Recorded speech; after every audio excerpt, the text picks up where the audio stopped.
I realize it's a season of ebbs and flows, but to lose three kind of tough ones in a row, to come home and kind of take care of business, just to do that, and then in the manner in terms of the ball distribution and kind of some balanced scoring. I think it's important for us as NBA players and as an NBA team to understand sometimes that's just the way it is. I thought the Orlando game, we didn't play a bad game, but offensively we just, they disrupted us and we still found ourselves with a chance to win, came up short. And then the next one with Cleveland, you're playing against, the best team in the league right now. We had some lapses and they took advantage of it, and it was just a game that got away from us. And then, I thought we played a really solid game in Indiana, and you saw the type of play that it took for us to lose, and it was mistakes that we made, things that we could have done better to close it out. And I think it just becomes a mental game at that point. That's where you got to show that we're a veteran team. You got to be able to move on, from those moments where it's like, man, if we would have done this, we would have done that, we win for sure 2 out of those 3 games. But I think we showed our maturity. We showed what a veteran team should show. We came out tonight. Obviously, Luka is a all-time scorer, and I thought we just kept staying true to our game plan. And last game the ball moved well, and tonight we kind of stuck to that and we trusted. And I think when you're able to deal with some tough nights and some tough losses and I guess be true to doing things the right way, eventually it'll come back. And I thought tonight, even though Bron didn't play, still a capable team. We did the right thing and we was able to win it pretty handily. You met with the ball movement. You had 6 assists in the first quarter. Yeah. I think Brooke had 11. Just that tone set. I mean, you guys had a size advantage to begin with, but to your playmaking there, what did you maybe see in that first quarter and wanting to maybe set that kind of tone? I just wanted to get into the paint.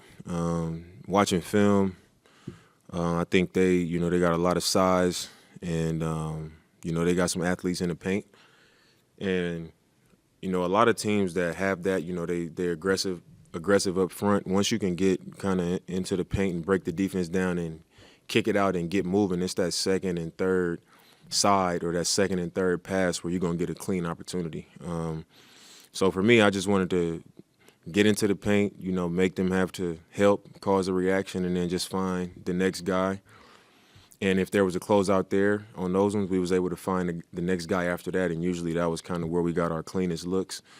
But for me, a lot of those assists were just getting in the paint, and the first guy that came open, I saw where the help was coming from, and I was hitting them. We made shots, and then there was other times I did the same thing, and that play led to them making the next play for somebody else. And I think that style of play is contagious. Everybody's involved, everybody's getting opportunities, and it's also hard for teams to defend like that.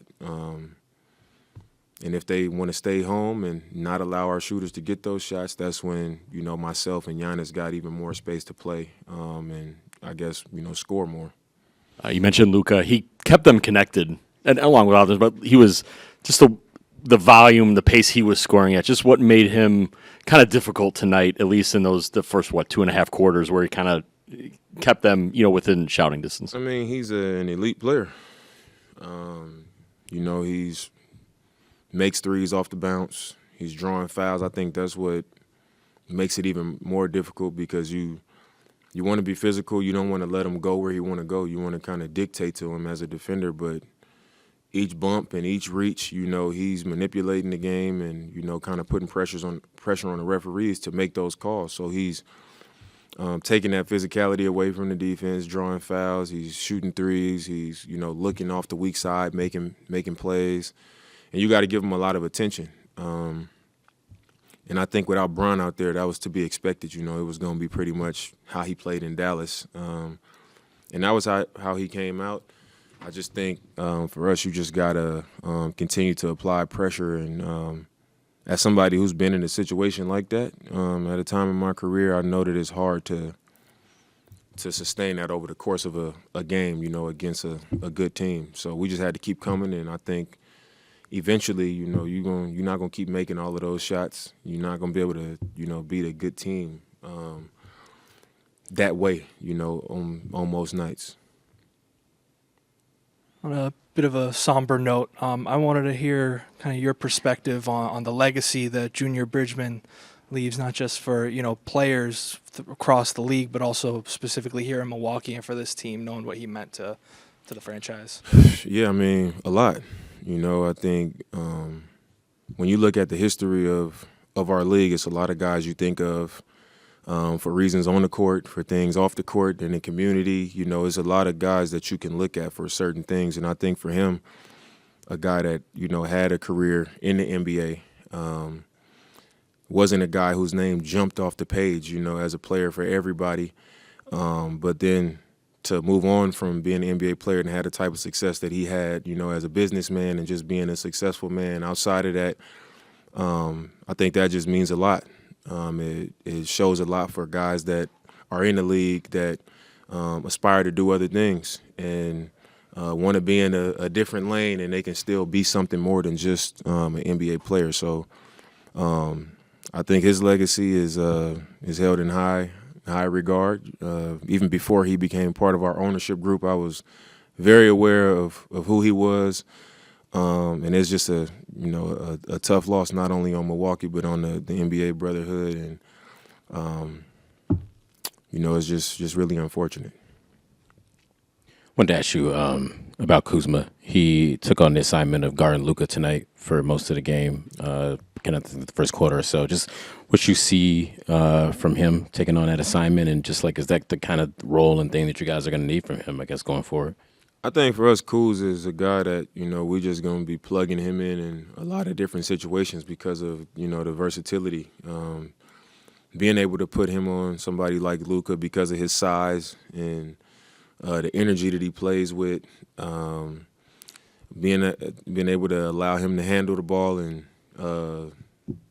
facilitate our offense, kicking it up to him in transition. I mean, we look at him for a lot of things, and I think that's the value of us bringing him here. But I think he's a guy that embraces it. I've heard him in other nights where, Giannis might be guarding, somebody, Siakam or whatever the matchup might be, and he'll be running down the court like, let me take him, and, he'll point Giannis to somebody else to kind of we don't want you having to work and chase this dude around like I'm going to take him. So I think he's come here with the mentality of I'm going to, y'all can plug me in wherever that I can help the team. And I think tonight was exactly what that was.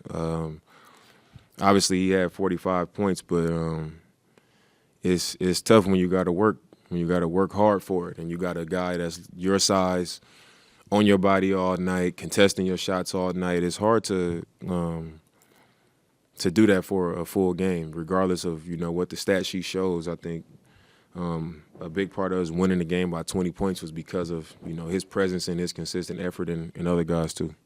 You guys obviously sit next to each other in the locker room. I think I've just seen you guys sometimes talking. I don't know if it's about the game or such, but he said that you guys' communication, you and Giannis specifically, to just for him, has been helpful as far as being specific about what you need from him, what you want from him. Just kind of curious how those conversations have gone from you. What kind of things have you expressed to him as far as how to maximize each other on the court, or just how has getting to know him as the basketball player, how has that conversation gone? I think most of it has just been getting to know each other more than anything. I think that's the first step to, I guess, welcoming somebody and being able to form a real relationship is getting to know each other. And like you said, we sit right next to each other. When he first got on the team, it was I feel like on our team, I feel like I've hung out with him as much as anybody, and he just got here because it's just we get on the road, it's what you doing for dinner? What you about to do? And we've been around each other. So we interact a lot. A lot of it has been just friendly, getting to know each other better. And then, as far as basketball, it's just been one thing I've always done when a new player has come to any team I was on is I try to embrace them and be part of them feeling free as soon as possible, So with him, I'm just constantly telling him, you get a rebound, don't feel like you got to turn and look for me or don't turn and, look to Giannis. If you see Giannis ahead or me ahead and it's the right play, then make it, but don't feel obligated to do it. Like he's good in transition. He sees the game well. And you want him to feel comfortable. You want him to have some rhythm, and you want him to be able to get himself going and play his game as well. And that's kind of been the conversation. Like, don't be out here feeling like you got to think too much. Just go, attack. And, we're going to go from there. But that's really been it. Hey, Dame, along those same lines, just how has your relationship with Jericho grown? And just talk about the trust you have to throw up lobs like that and for him to have the height to slam it down like that. I think that's another guy who I've had a lot of dialogue with. I remember I think we was playing Minnesota like right before the All-Star break, and I didn't play in that game, and we was both in there lifting at the same time. It was just us, and I was like, "Man, do you ever talk?" Like, and he just started smiling, and he was like, "Yeah, I do." I was like, "I've never even heard you talk. Like, you've been here a couple of days," and I asked him, like, what do you go by? Like, I'm not about to be calling you Jericho every time I call your name. And he was like, J-Rock, Jumpman. And I was like, I would never call you Jumpman. It's one Jumpman that I'm going to acknowledge as Jumpman. And we laughed about it. And that was kind of like the icebreaker, From then on, I just been in consistent conversations with him, in practice and games, just in the locker room, just stuff like that. So I think, like I said, when you kind of establish like that, that foundation of what could be a friendship, I guess, to a teammate, it makes it easier to be on the floor and interact and kind of get on the same page. Dane, back here. I'm not sure how much of the standings you kind of watch in that sense, but just wondered if you had any thoughts about the opportunity to kind of win the season series with the Pacers, with them right behind you guys in the Eastern Yeah, Conference. I mean, we came into the game a couple of days ago like, man, we could just get this done. This will be, this count for two. This is a great opportunity for us, and we was in position to do it. We didn't, and now we got another opportunity on our home floor to kind of wrap up that season series, and it's a big game for us. It's a opportunity for us to do ourselves a favor at this point, and especially looking at the standings and wanting to have home court to start the playoffs. So it's a big game, and we gotta come correct and be ready to get it done.